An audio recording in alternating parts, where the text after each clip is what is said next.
In 2015, the United States of America signed on the JCPOA, the Joint Comprehensive Plan of Action, otherwise known as the Iran deal, in which the Iranian attempts at furthering their nuclear research towards what could be eventually become a nuclear bomb were curtailed and became monitored. Israel had always been against the Iran deal. The Trump administration came in and they eventually pulled out of the Iran deal, levying heavy sanctions on Iran.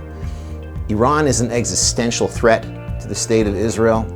One well-placed missile with a nuclear warhead will, I don't even want to talk about it. That should never happen. That can never happen. Israel we can handle large amounts of rockets from Gaza and even Lebanon, but a nuclear warhead would hurt the country in a very major way. And this cannot happen.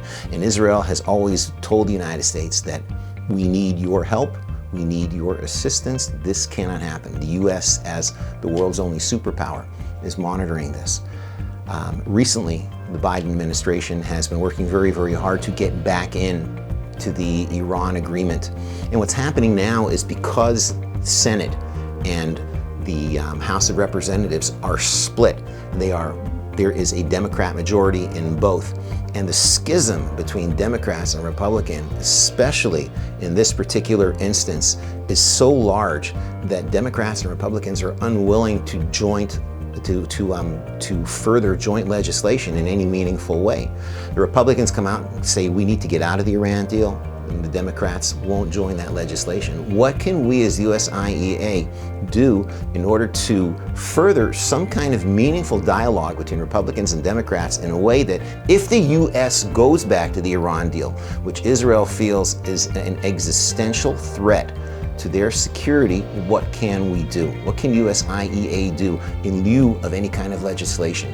The answer is that USIEA has been working with our members to understand what it is that they are willing to do, what they are not willing to do, what they are willing to do explicitly, and what they are unwilling to do explicitly.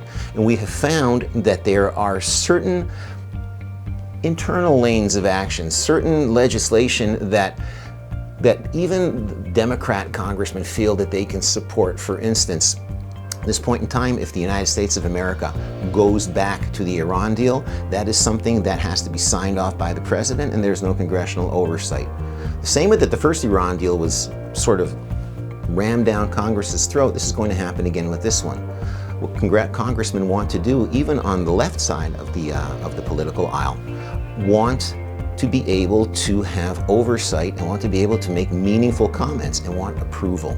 This is something that Democrats and Republicans can work together on. What USIEA is doing is we are furthering dialogue between congressmen on Democrat side of the aisle and on the Republicans in order to work together at least on issues that everyone can agree on.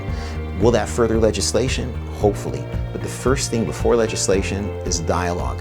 Iran is an existential threat to Israel, and USIEA is doing what we can in order to get the United States of America to bridge any kind of demagoguery, to work together to the safety of the state of Israel and to the safety of the Middle East as well.